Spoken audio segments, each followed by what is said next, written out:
Bismillahirrahmanirrahim. Assalamualaikum warahmatullahi wabarakatuh. Waalaikumsalam warahmatullahi wabarakatuh. Alhamdulillahirabbil alamin. Allahumma shalli ala sayyidina Muhammadin wa ala alihi wa sahbihi ajmain. Alhamdulillah, bersyukur kepada Allah Subhanahu wa taala di kesempatan yang berbahagia ini kembali kami menyapa di Majelis Yas'alunaka Islam Solusi Kehidupan bersama Syekhuna Syekh Surahman Hidayat. Assalamualaikum. Kami ucapkan banyak-banyak terima kasih kepada para pemirsa yang telah menyampaikan pertanyaannya. Mudah-mudahan menjadi asbab ilmu kita bersama.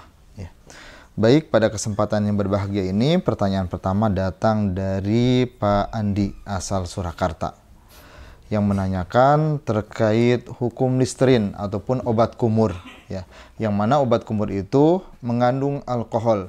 Apakah benar alkohol tidak bisa digunakan untuk obat kumur seperti itu? Bismillahirrahmanirrahim. Assalatu wassalamu ala sayyidil mursalin wa ala alihi wa sahbihi ajma'in. Alkohol atau kuhul bahasa Arabnya itu ya, itu mengandung tentu zat yang muskir ya.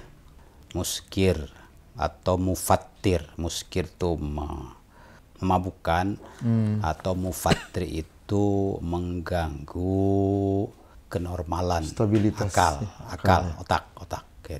Jadi berpikirnya itu tidak stabil, cerdas, ya. tidak kuat lagi, melemahkan daya berpikir. Nah, di khamr itu kullu muskirin wa mufattir, setiap yang memabukkan atau melemahkan ya berpikir itu adalah khamr ya. Wa kullu khamrin haram.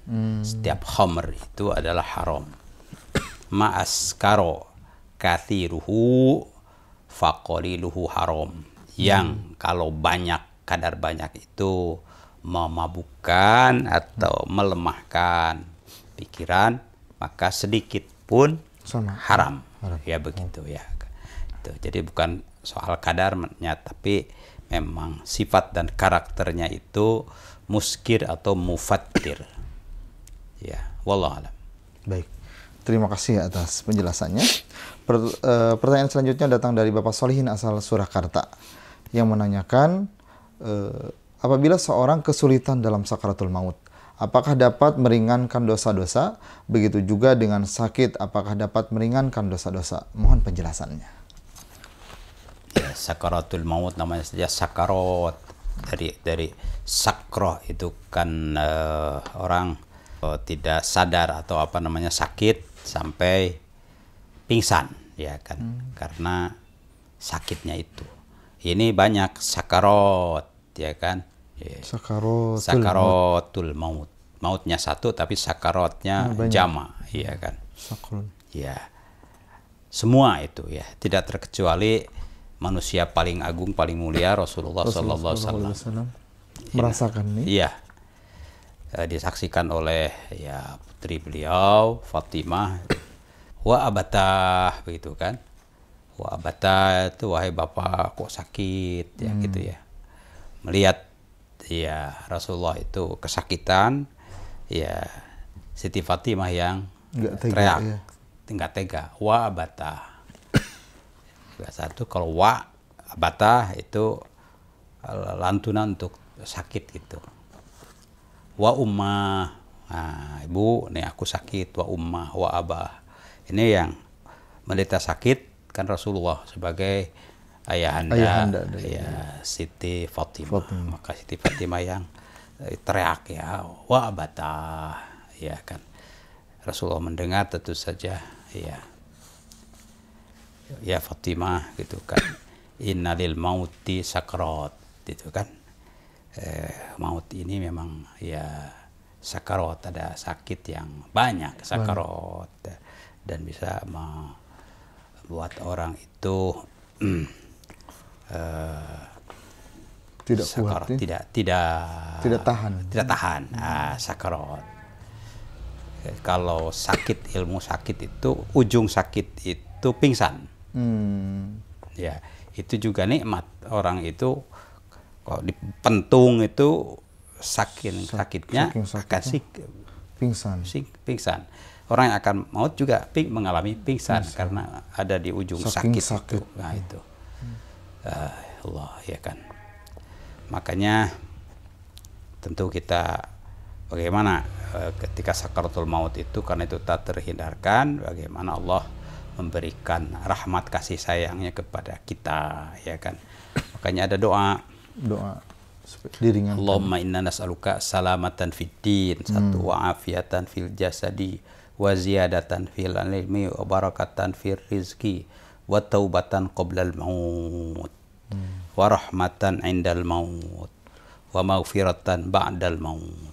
Allahumma hawwin alayya atau alaina fi sakaratil maut, wan najata minan nar, wal afwa indal hisab. Rabbana atina fid dunya hasanah wa fil akhirati hasanah wa qina adzabannar. Nah itu. Jadi 10 poin tuh sampai yang di doa, poin doanya itu ya kan. Termasuk hawwin alaina fi sakaratil maut. Ya Allah, ringankanlah. Ringankanlah. Bukan tidak sakit. Karena tak terhindarkan sakit. Iya, tak terhindarkan. Ya, tapi mohon diringankan sehingga tidak menjadi sakit yang berlebihan begitu kan. Itu berdoalah, makanya hafalkan doa itu, tentu saja sebelumnya banyak-banyak istighfar kan itu kan. Itu. Jadi sakaratul maut itu mengampuni dosa. Wallahu a'lam.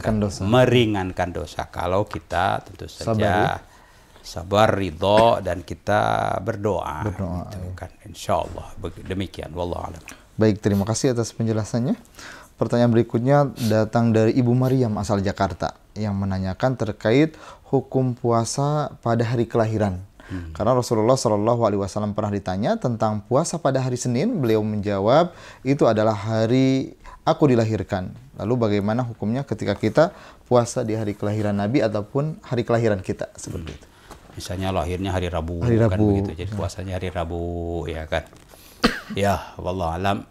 Kalau puasa Senin Kamis bertepatan dengan kelahiran kita atau tidak, itu memang sunat. Sunnah. Kenapa?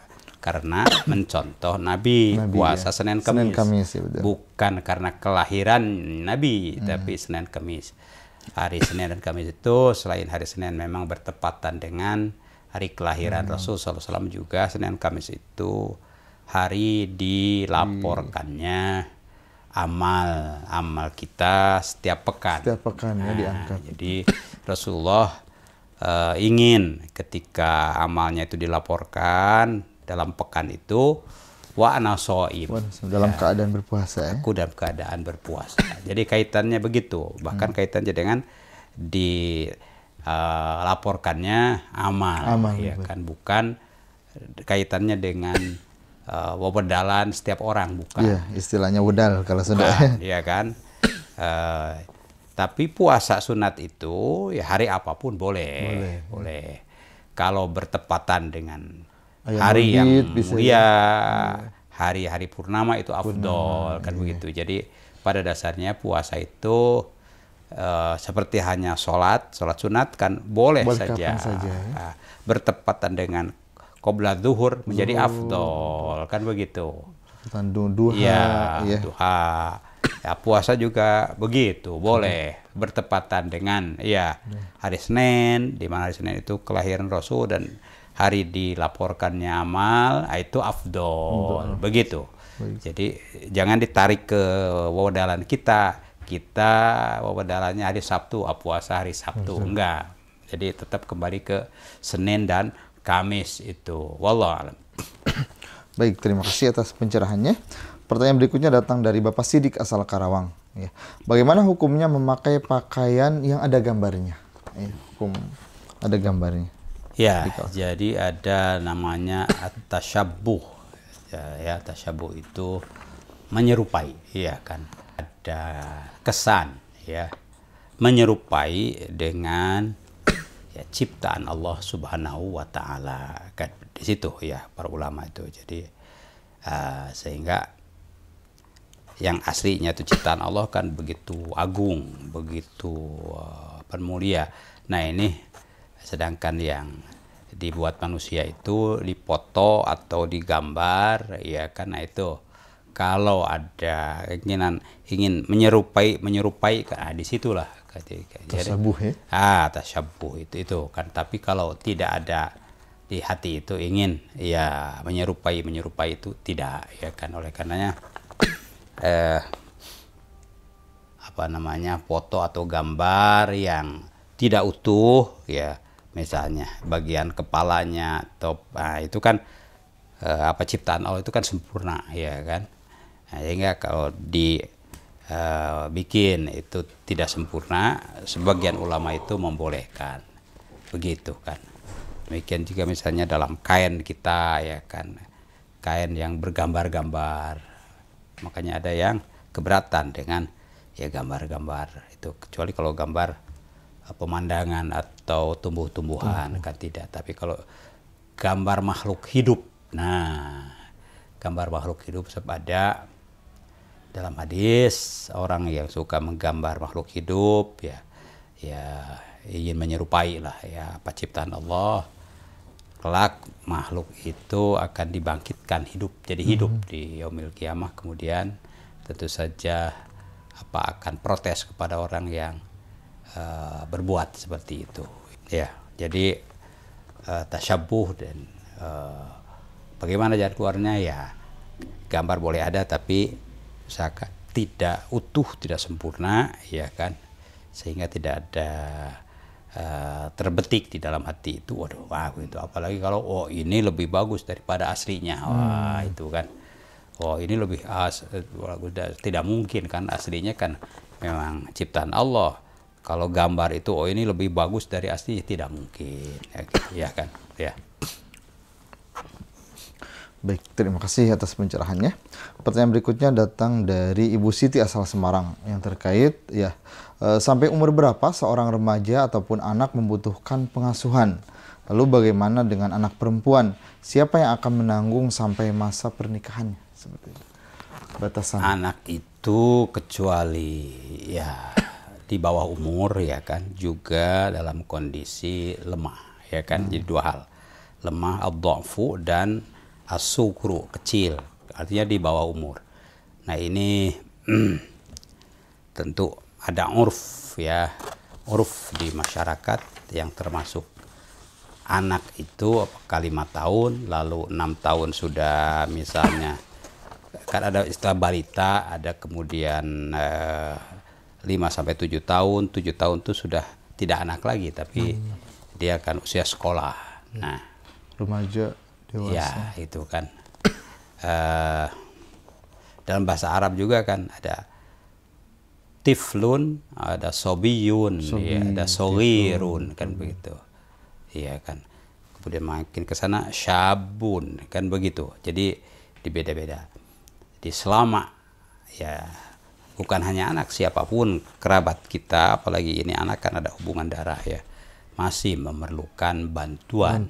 Ya kan. Maka saudaranya, apalagi orang tuanya, ya tentu saja punya kewajiban untuk ya membantu, ya kan. Ya, anak usia sekolah, ya belum bisa mandiri, tapi bukan bayi lagi. Usia 7 tahun kan sekolah. Sekolah SMP, SMA.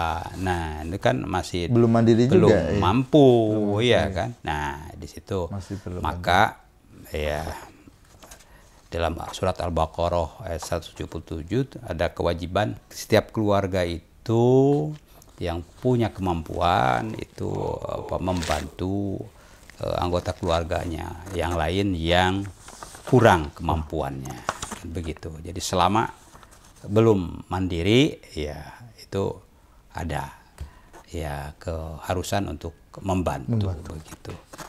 Ya, makanya dididik supaya mungkin usia 7 tahun, 8 tahun, 9 tahun mulai sudah dia bisa mulai bertahap secara mandiri, begitu kan. Allah alam.